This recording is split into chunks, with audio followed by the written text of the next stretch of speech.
ladies and gentlemen, I have a wonderful guest today. It's going to talk to us. We're going to have a conversation with one of our local, very successful entrepreneurial small businesses, Dr. Jamie Marshall. Doctor of Chiropractic Medicine is joining us. She has 2 locations now in Montgomery, growing. Hear wonderful things about her business, and I've asked her to share some of her business experience and how she's been able to grow her business. But to start with, Jamie, thanks for taking the time and joining us today. Thank you for having me. This is awesome. Well, I appreciate it. You were on the show, 4 or 5 years ago? You had 1 location. You'd been in business for a few years. Now you've expanded. I hear a lot of wonderful things in the business community about your business and the success of it. Let's first, though, give people a little bit of background. What is chiropractic medicine all about? Awesome. Yeah, thank you. Chiropractic is an amazing medicine. It's not new. It's not experimental, right? We're well researched.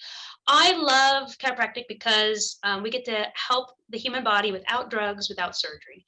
And the great thing about it is a lot of people just really don't know about it. So that as much as I can get out and talk about it, that's my heart and my goal. And that's been the success of our business is we have 6 points that we talk about, which we're going to talk about later, how I get into the community and really make sure people know that they can try chiropractic. It's safe and it's effective. You know, that is one of the things, the education of your business, because I recall over the years, every once in a while, that if someone brings up chiropractic medicine, there's almost, well, it's not really a good way to go, or this or that, or they're wacky or whatever. And, Yeah. you know, you mentioned it's a natural process, and, you know, you hear that about every natural process. People are non-believers, I guess, is one way to look at it. How do you overcome that? Yeah, it's getting better, honestly. Even the medical community is getting more open to chiropractic. There's a lot of integrated practices now. I am a solo operation, so no medical doctors in my office, but I do respect what they do and vice versa. So to overcome it, really, it's just about getting to the person's why. Like if you're in my office, why are you here, right? You're not just going to come in to harass a doctor. You want to feel better. And you also don't want to be, hopefully, with drugs and surgery. Like you want an alternative approach, and that is proven. And we have a 95% satisfaction rate as a profession, which is higher than really any other medical professional out there. So the safety of it, the good results that we're getting, people are amazed how just correcting the posture fix a lot of ailments in the body. So it's a lot of fun to really just get to the heart of their why, and then, show them the way that chiropractic has a place. And, it's time and repetition, right? The body does have to heal. Like you said, it's a natural process, but it's very affordable and it's very simple to take care of yourself. Well, it makes a lot of sense to me, and I am very involved with the typical medicine. Being sick recently with an bad infection, sepsis infection, I learned a lot more about medicine than I thought I'd ever know. Yeah. It was a matter of survival, but it's a really good alternative, I feel, and one that you can try it, like you say, and not feel threatened. That's One of the ways, though, that I'm just so interested that you have been able to really grow your business is through what I call event marketing. You do some fantastic events and Thank you. you advertise it. Talk to us about your events, how you do them so well. Yeah, well, we have our next big event coming up November 6th and November 13th. We have 2 locations now, so we do an event at each of them. I know it can be confusing, but just know that the 6th will be in Magnolia and the 13th will be in Montgomery. And we do it, really, it's philanthropic marketing. We are raising money for a community assistance center in Montgomery County, and we're really proud to give back to them. And we've actually have put them as our nonprofit for the whole year. So in December, we plan on writing a check $3,000 or higher. Our goal is to go up above 3,000, but we're right at 3,000. And we want to do something big for the community to one nonprofit. In the past, we've done several throughout the year, but this time we're just going to do one big check at the end. So we're really excited to give back. These events, anybody that comes to the event, it's a free event for the community.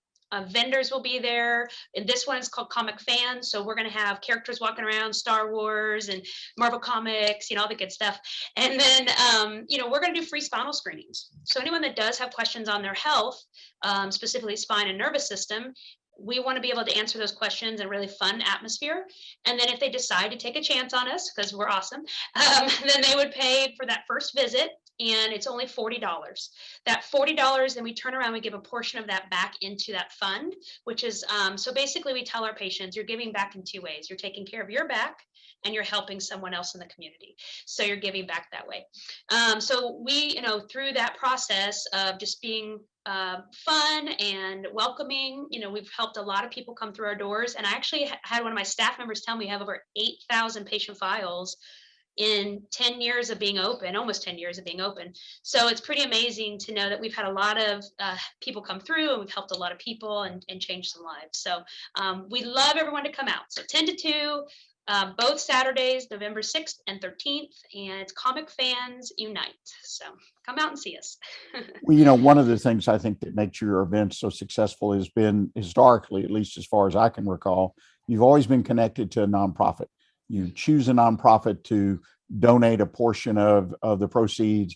I think that's a wonderful thing to any business. In fact, it's part of what I try to mentor and teach my clients and the roundtables, is to connect your business with one or more, nonprofits. And there's a lot of ways to do that. Mhm. Has that been an important part of your success? I think so. I mean, it was something that when Aaron, my husband, and I, we decided to open the doors in 2012. We did have a business coach who obviously, like you just said, tells their clients, these are some things to really pray about and think about. And we thought, we want to use this clinic not just to get people healthy, but to be able to support our community.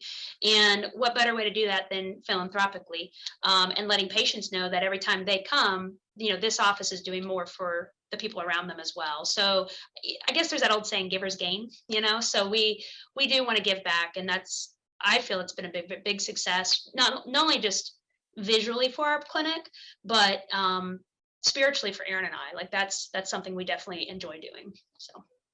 Well, I think it helps you too. You also have a great culture in your business where your people that work there, you just feel a connection.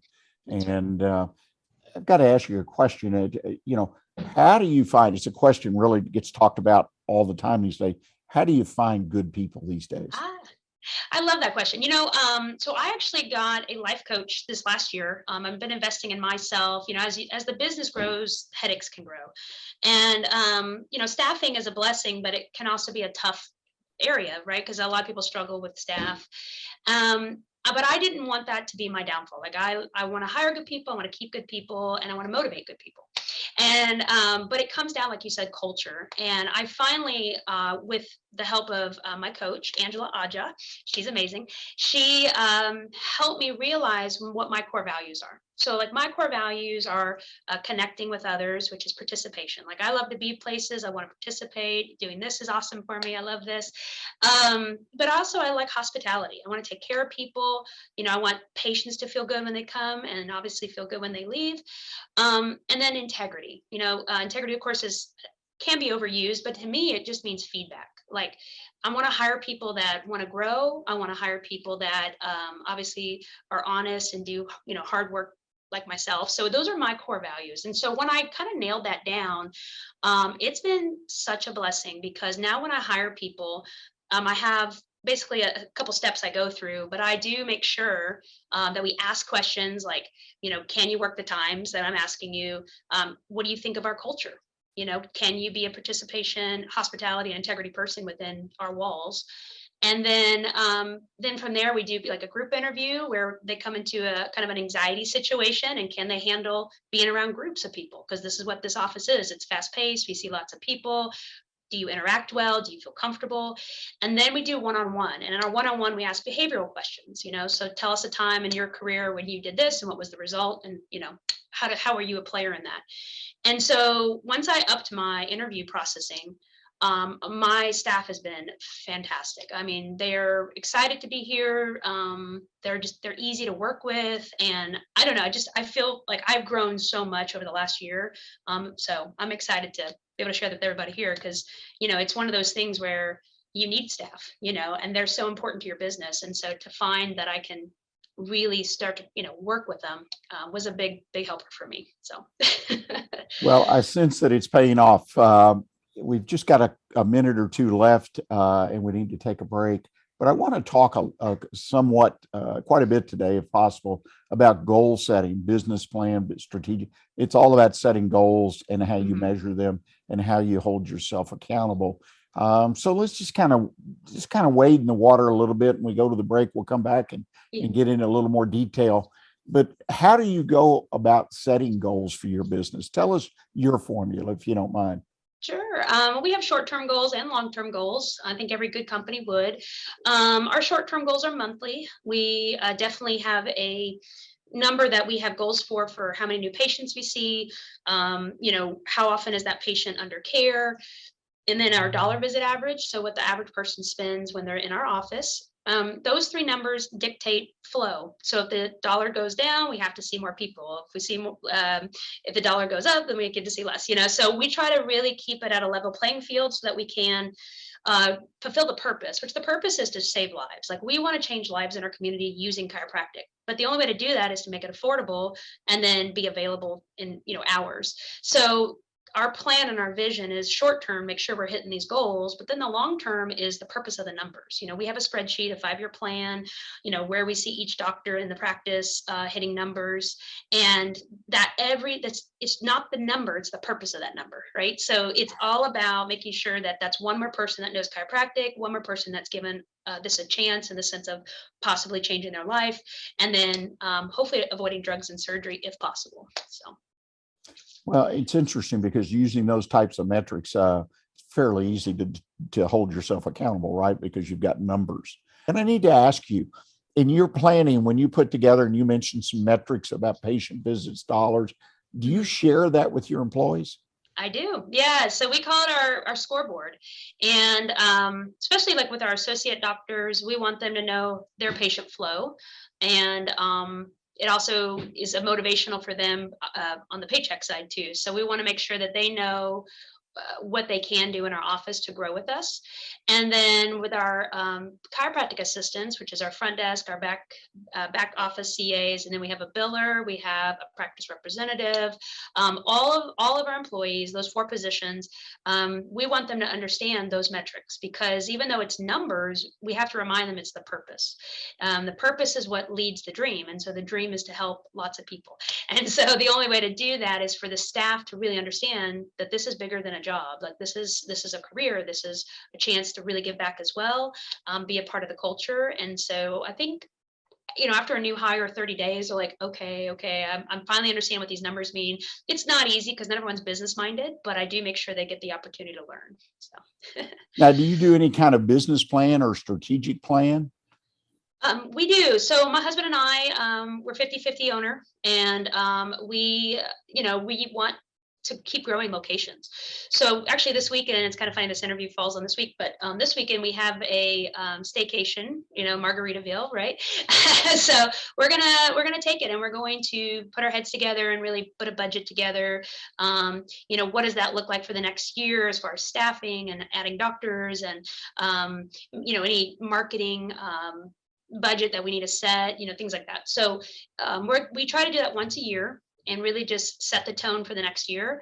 And then beyond that, we always talk about the next 5 years. So we'd love to have 5 locations total. Right now we're in 2. COVID kind of changed a lot of things, but I'm hoping we can pick up the speed again. And then hopefully in the next 10 years, have 5 locations. Well, that's fantastic. It's funny that you mentioned about the stay vacation.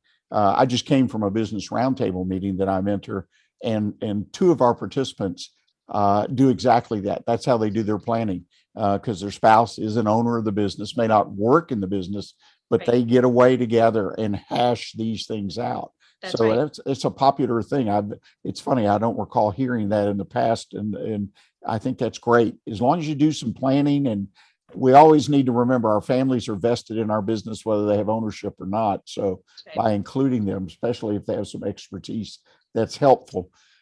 Well, you opened a second location. I know you said you were a little disappointed because you didn't get to open 3, 4, 5 locations, but the second location for any business is always a bit of a challenge, because now really you're is. quote unquote remote. At least whether you're one or the other, you can't be at both. Talk to us about the challenges that you faced in opening a second location and how you overcame them, and Yeah.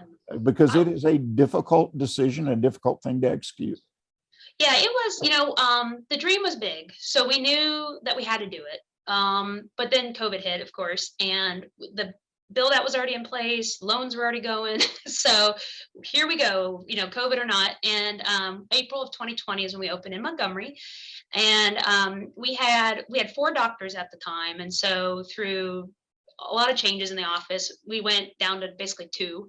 And so I was running Magnolia, and we had another doctor running Montgomery. And, we were essential in the state of Texas. We stayed open. So we continued pushing through. I guess looking back, I wish I could have been more out of the office so that I could be entrepreneurial in the sense of running 2 locations.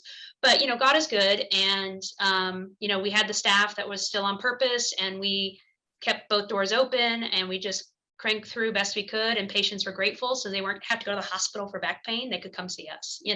So we served a purpose in the community. And so come December of 2020, we had the doctor moved on to her practice in Louisiana, and we had an intern turn into an extern, which in the state of Texas you have to wait for your license. And so it was like 2 more months before she got her license. And so we actually had cover doctors, and some local docs stepped in and helped us out. So we appreciate that.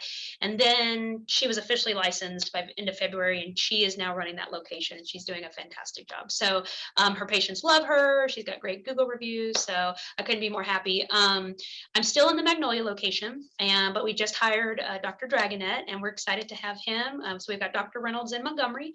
We've got Dr. Dragonet here in Magnolia with me, and he's got over 20 years experience. So, a blessing to find him. He just moved to Montgomery from Pennsylvania. So he just wanted to join a practice. And so he found us, and we found him, and it all worked out. So that being said, the strategic planning in that is to continue to hire doctors. I'd like to get 1 more in Magnolia, and put 1 more in Montgomery. And so we're always ready, because again, with chiropractic, it's so unique. It's not like owning a Annie Ann pretzel and you can hire 10 people all the time. I'm searching for doctors because it's a unique skill that I'm looking for. So we always have to be ready. And so anyway, but the goal is hopefully in the next 5 years that I can pull back a little bit. I still see patients maybe once or twice a week, and then just be more entrepreneurial and help all locations. So that's my goal and my strategic plan. Well, beside COVID, when you obviously it kind of forced your hand because you mentioned you had your build out done, your financing was in place, the clock was ticking on that. So it really, you don't have much of a choice, or, it's difficult. But what was the biggest challenge beside that, what was presented by COVID, in having a second location, as far as either, locating it, finding a location, or operating it? What have you found to be the biggest challenge in opening that next location? Yeah, everything in this area is growing and expensive. And, we really sort of tie and low for a really awesome space that, we could grow into. We look for parking lot size since we do throw events. Obviously, we want accessibility because, we want people to find us. We started in an office park. I don't know if you remember that. And it actually was a blessing to start small. I would love to start small in a second location, but I felt like we had such good momentum minus COVID that it would have been fine. And so we found 4,000 square feet. Wow. On Walden Road, and we couldn't say no. So it was a great opportunity for us that we took it. And, we're right next to Mackenzie's Barbecue right there by Walmart. And people are really like amazed that, we're here and so big. And my mother location, if you will, my Magnolia location is 2,400 square feet. So we basically doubled the size, and now we got to get doctors in there. So that's the next challenge. But what we decided to do with the large space is we're going to host networking events there and chamber events there. Because again, remember, I love being connected to everybody. So I want to be able to offer that space up. And we're doing it the 3rd Friday of every month. We do basically keynote connections. And it's something that was started by a past practice representative. And with her blessing, we were able to keep it and continue forward with it. And so now the mayor of Montgomery has come out and spoken to our group. And so it's just basically inspired leaders #2, so we wanted to help people, find our location, but also be an asset to the community. So that's how we're making it work. And I would say last thought on that is like with COVID, we had to get smart with marketing because you can't do events anymore. And that's really what we were trying to do. So we did a lot of like setting up a tent outside the front door of our office, and almost like when people come get to go food, we'd be like, "Hey, come get a to go screening." And we were just doing whatever we could. And then eventually we got an online presence with Facebook and sponsored ads and, click ads and stuff. And we had to go more digital. But now that COVID's coming back down and people are getting a little more comfortable and world's hopefully back to somewhat normal, we're back out in the community. So we're going to see us again, at the booth. So come say hi to us. Let me ask you, I mean, digital advertising, that is a topic everywhere I go. Mhm. For any kind of business, it seems, any kind of business, small business, large, any industry. Are you continuing with the program of the digital? Because a lot of folks like you had to really get educated quickly on it because of COVID. Yep. And most everyone I talked to had really pretty good results. Some people had outstanding results depending on the business and their business. What's your take on digital advertising for your business? Well, most people when they're hurting, they're on Google. What is my back pain? Is this cancer? And so, the blessing is they're typing in back pain and Google search says chiropractic, so we're starting to have more keywords with back pain and headaches and, weakness in the legs. So that digital's always been good for doctors, because people are searching those things. As far as Facebook, it's social interaction. So we wanted to show fun. We wanted to show safety. Come check us out. We do little 2-minute videos. We post it, and a bunch of people like it or comment. But we also offer that a coupon if they click and they want to come in to come, get the services we're providing. And so that actually has really helped us grow our new patient number. But like you said, it's like we didn't know anything about digital marketing. Like we just learned as quick as we could. We hired a company to help us, and they've been great. And yeah, it's just been one of those things where algorithms change, so Facebook's not consistent. The iPhones came out with more protection of data sharing, so when that happened, the people that had iPhones, Facebook wasn't sharing stuff like people with Androids, unfortunately don't have any such security. So it's one of those. It's like all of a sudden our new patients would drop, but it's because something changed within Facebook or Apple. So it's like you can't keep up with it all. But yeah, we're still on digital. I think because we're back to being in person again, that's where we do better because people want to see the person they're going to go take care of, that's going to take care of them. And I think that's always helped us. So I'm indifferent about digital, but I know it's where people live now. So Let me ask you, and along that, I'm just curious. I know you can't treat people digitally, but do you do any telemed, that for an existing patient who says, gosh, something's happened where you talk to me and either direct me to come in or direct me to do you do any of that? I don't. There are some chiropractors that are doing well in that, maybe nutritional support. Maybe you do blood work and then we do a telemedicine to talk about it. I don't. I'm a physical adjuster. And, if a patient called me and say, hey, Dr. Marshall, can you call me and talk to me through what's going on in my body? As long as they're a patient, I have that relationship, not a problem. I'll do that. It's not something I've been pushing for because, my goal is to see 70 patients a day. So I have been pretty consistent with 70 since middle of 2020. I mean, honestly, I felt like I never skipped a beat. And my associates see anywhere from 25 to 40 a day, depending on, of course, Dr. Dragon had just started, but he's growing his calendar. And the hope is that if they want, they can see that many patients too, because, that's incentivizing to them. But we, I guess telemedicine and doing all the like the blood work consults and all that, I just don't have the time. Yeah. Now if a patient asks for it, I'll work with them, but it's not something I market.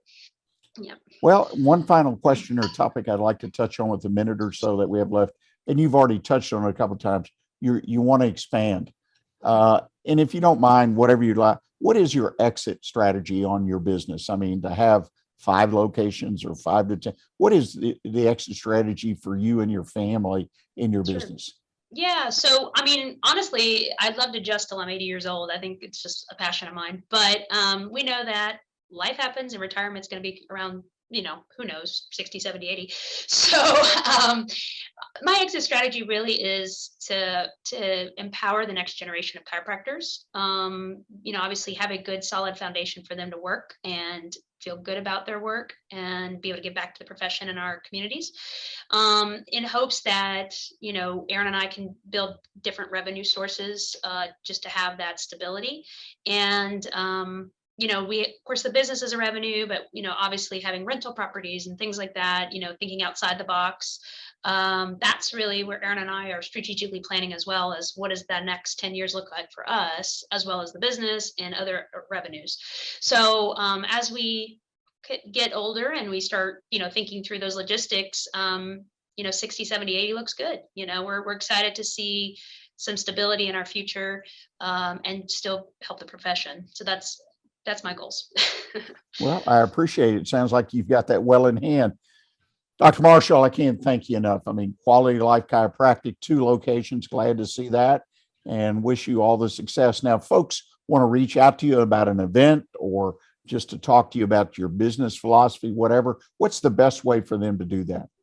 Yeah, our website's the easiest. It's www.qoflchiropractic.com. So it's quality of life abbreviated, QOFL chiropractic.com. And when you go on there, you can email front desk of Magnolia or Montgomery for a new patient appointment. We have our community event link on there. You can get to know our team. About Us is on there. So it's a great website. We even have a chat bot on there if you just want to chat with somebody at the front desk.